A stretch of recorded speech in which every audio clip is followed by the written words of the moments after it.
Olá, aqui é o professor Luiz de Sociologia. Na videoaula de hoje a gente vai falar sobre os contratualistas. Três autores, três pesquisadores, Jean-Jacques Rousseau, John Locke e Thomas Hobbes, que são considerados contratualistas, que falam sobre o contrato social, ou seja, o surgimento do Estado. No vídeo anterior, na aula anterior, a gente comentou sobre o Estado, nas concepções de Karl Marx, Max Weber, e agora a gente vai ver a ideia de contrato social, que é basicamente o questionamento sobre a origem do Estado. A gente viu o que é o Estado para os autores que a gente estudou, Max Weber e Karl Marx, mas a gente agora nesse vídeo, na ideia de contrato social, a gente vai ver as teorias, as concepções desses três autores sobre como teria surgido o Estado. A ideia de contrato social, esses três autores que a gente vai estudar, são chamados contratualistas porque eles formulam a ideia de origem do Estado a partir da ideia de contrato social. O que é isso? É a ideia de que o Estado é resultado de um contrato entre os cidadãos que concordavam em obedecer a uma estrutura de poder com regras próprias. Em síntese, é como se as pessoas tivessem feito um acordo coletivo para surgir o Estado. Elas abriam mão da sua liberdade em prol de algo coletivo. Essa ideia de um acordo social, um acordo coletivo ou um contrato social, conforme os autores colocam. E daí eles falam que na ideia de contrato social, antes do surgimento do Estado, eles vão falar de um estado de natureza, ou seja, uma sociedade em que não havia Estado.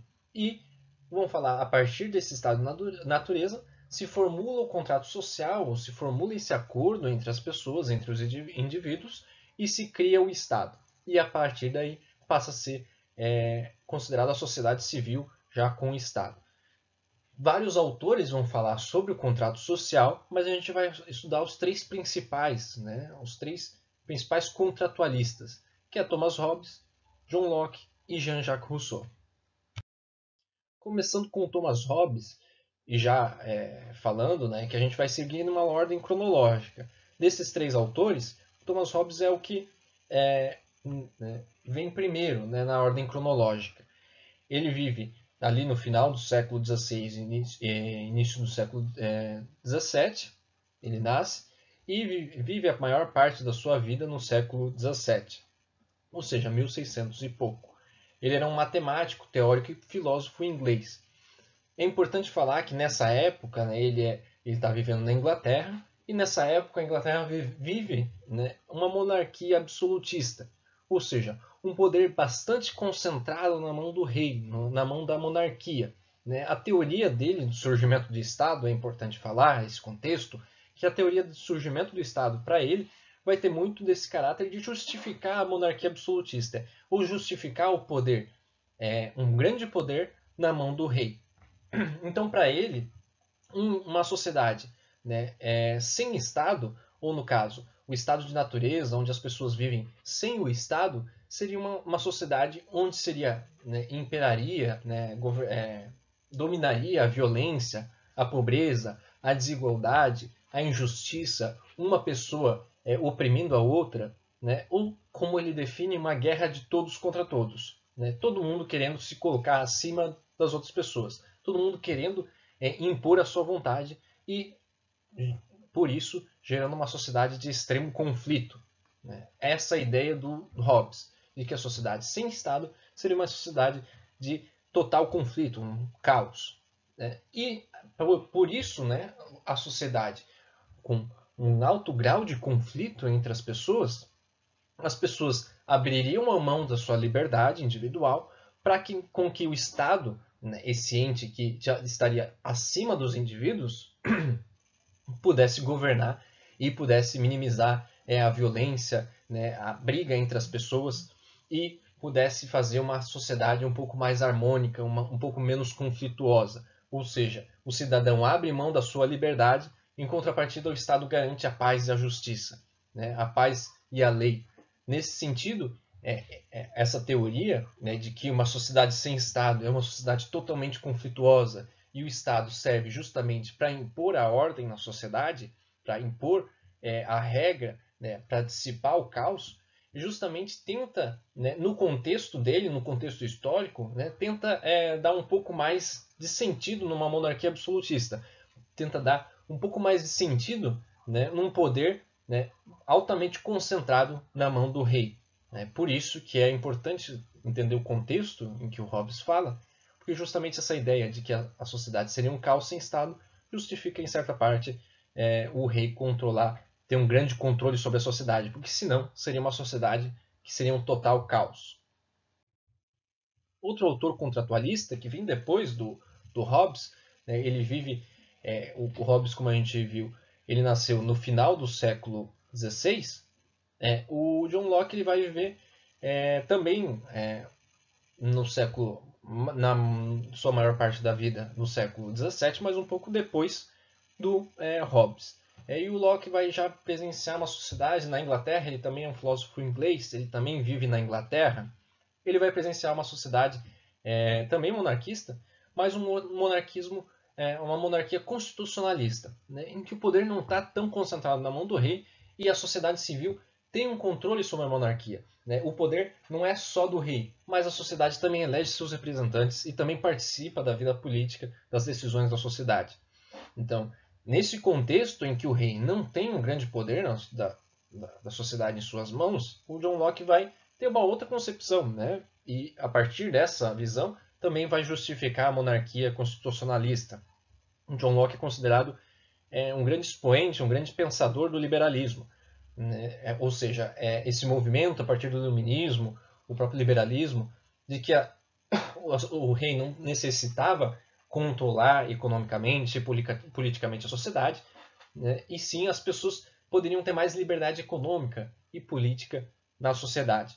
A partir disso, ele fala que o estado de natureza, ou seja, a sociedade sem o Estado, sem o aparato estatal, geraria, as pessoas não viveriam num conflito extremo, como o Hobbes fala, mas as pessoas teriam seus direitos naturais, ou seja, o direito às liberdades individuais, o direito à propriedade, né? Teria o direito à liberdade e à propriedade, que seriam direitos naturais do ser humano. E existiria alguns conflitos entre as pessoas. E no caso, a sociedade, né, as pessoas abrem mão da sua liberdade individual para que o Estado vá garantir esses direitos naturais, essas liberdades. Em partes, eles abrem mão de certas liberdades para que haja um respeito aos direitos e às liberdades individuais e que o Estado consiga gerenciar esses conflitos. Ou seja, né, ele acredita que as pessoas, os seres humanos, têm o seu direito à liberdade, têm o seu direito à propriedade, e o Estado serve para garantir esses direitos e gerenciar esses conflitos e fazer com que as pessoas não se sobreponham às outras, né? Que cada um tem o seu direito natural garantido. É uma premissa bastante forte no liberalismo e, inclusive, respalda, né, a transformação, a mudança da sociedade de uma monarquia absolutista, como no caso na época do Hobbes, e para uma sociedade, uma monarquia, uma sociedade gerida pela monarquia constitucionalista, em que o rei não tem o comando total da sociedade. Já o Jean-Jacques Rousseau, ele é um filósofo teórico político suíço, né? Ele nasce na Suíça, mas ele se muda para Paris, né? Ele se muda para a França e vive boa parte da vida na França. Né? Ele vai viver no século XVIII, né? Ele morre um pouquinho antes da Revolução Francesa, ele morre em 1778, e a Revolução Francesa ocorre em 1789, mas os pensamentos dele, os escritos, os estudos, vão ser bastante utilizados na Revolução Francesa. Ele vai ser um teórico que influenciou bastante, né, a Revolução Francesa, vai ser um pensador da Revolução Francesa, por mais que ele tenha morrido um pouco antes. Esses estudos que ele faz sobre teoria política e sobre filosofia vão ser utilizados nesse processo na França. E ele vai falar o seguinte, ele está questionando, né, durante a vida dele, ou seja, anteriormente à Revolução Francesa, ele vive numa França que é dominada pela monarquia. E ele é um expoente também do liberalismo, mas com um foco mais não no liberalismo econômico necessariamente, mas um foco maior no liberalismo político, ou seja, a ideia de uma maior liberdade política entre os indivíduos.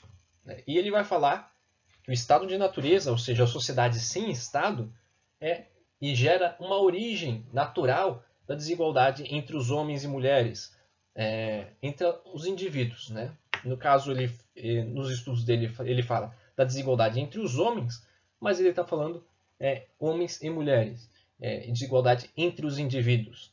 Ele vai falar que a sociedade ela tem um caráter pacífico, né, a sociedade sem Estado, mas em um determinado momento começou a ocorrer uma desigualdade entre as pessoas, né, a partir das suas aptidões naturais e as suas habilidades naturais e também pela propriedade privada, né, ou seja, pela propriedade, a desigualdade entre propriedades entre indivíduos começou a gerar uma certa desigualdade entre as pessoas. Isso gerou interações sociais diferentes, né? Não necessariamente pacíficas ou não necessariamente justas, em que algumas pessoas começaram a ter certos privilégios e outras pessoas começaram, né, a sofrendo uma desigualdade social. É importante falar que isso tem a ver também com a monarquia na França, né, em que parte da sociedade tinha grandes privilégios, a nobreza, a monarquia, enquanto a maioria da população passava por dificuldades. Então, o Jean-Jacques Rousseau vai falar dessas desigualdades e da necessidade com que todos tenham seus direitos adquiridos. Ou o conceito que a gente tem hoje em dia de cidadania, de cidadãos, que todos têm direitos sociais, políticos, direitos civis, liberdades individuais.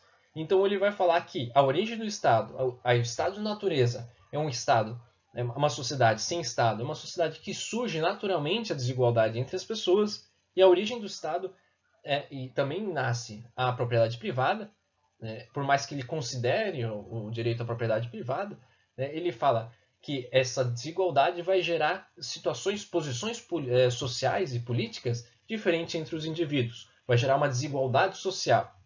E o Estado serve, né, para garantir a propriedade privada, né, para garantir o direito à propriedade, mas também para garantir a liberdade natural, né? Garantir a liberdade do cidadão. Substituindo a liberdade natural, ou seja, a liberdade que se tem numa sociedade sem Estado, é substituída pela liberdade do cidadão.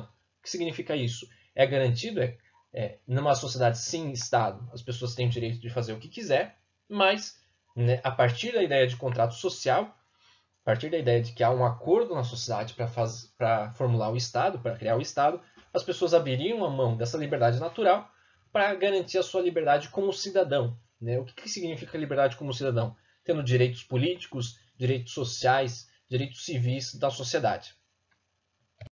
Em resumo, tem esse quadro ali, né, com as principais ideias dos contratualistas, os três contratualistas, do Hobbes, Locke e Rousseau, como seria a sociedade sem Estado, ou, no caso, na primeira coluna ali, como seria o estado de natureza, né? Por que as pessoas formariam um Estado, por que as pessoas adeririam ao contrato social e o que as pessoas estavam esperando do Estado, né, quando criaram a instituição do Estado.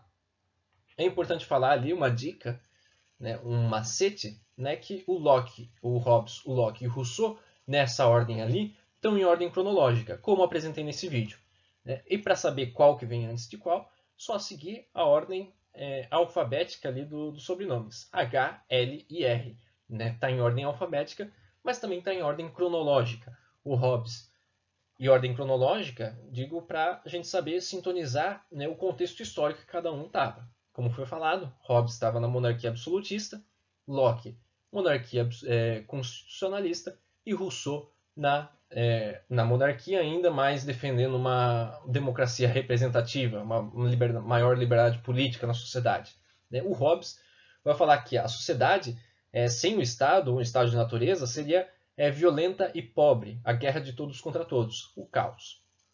E as pessoas formariam o Estado por medo de morrer. O medo de morrer faria as pessoas aceitarem uma autoridade que garantisse a ordem. Ou seja, elas trocam a liberdade por uma concepção de justiça, pela proteção, né, já que a sua sociedade é extremamente violenta, uma sociedade sem Estado, na concepção de Hobbes. E as pessoas esperariam do Estado se esperariam que o Estado gerasse a paz e a ordem entre os indivíduos, ou que a paz e a ordem fossem garantidas entre os indivíduos. Já o Locke vai falar que as pessoas na sociedade sem o Estado, no estado de natureza, as pessoas já teriam os direitos naturais e não seriam uma sociedade de extremo conflito, como Hobbes fala, né? E por que se formaria o Estado? Né? Ninguém é bom juiz de si mesmo, e o Estado seria necessário para decidir conflitos entre as pessoas. Ou seja, as pessoas teriam direitos naturais, as pessoas antes do Estado, as pessoas teriam um certo respeito, mas ainda assim teriam alguns conflitos, né, em que as pessoas não conseguiriam lidar. Né? Ou seja, precisaria uma entidade, uma instituição acima dos indivíduos para decidir esses conflitos. Ou seja, o que as pessoas poderiam esperar do Estado? Que os direitos e as liberdades individuais fossem preservadas. Por mais que os direitos sejam naturais, era necessário criar essa instituição, o Estado, para garantir que esses conflitos não influenciassem nesses direitos naturais. Já o Rousseau vai falar que as pessoas, no estado de natureza, ou seja, a vida sem o Estado, as pessoas seriam livres e se contentariam com pouco, e nessa sociedade geraria, né, poderia surgir a desigualdade entre as pessoas, fazendo com que algumas pessoas tivessem privilégios, né, ou seja, direitos só para aquelas pessoas, não fosse um direito de todos, mas sim uma situação só de um grupo específico, ou seja, a ideia de privilégio, onde que aquela condição não é colocada para todo mundo, mas só para um pequeno grupo. E por que se formaria o Estado para o Rousseau? Para defender a propriedade, que daria início à desigualdade entre as pessoas. Ou seja, né, a sociedade o Estado garantiria essa propriedade, essa desigualdade, né, gerada no estado de natureza, porém as pessoas esperariam desse Estado que os cidadãos possam participar ativamente das decisões do Estado em nome do interesse de todos. Na ideia do liberalismo político, em que não é só a monarquia que decide, né?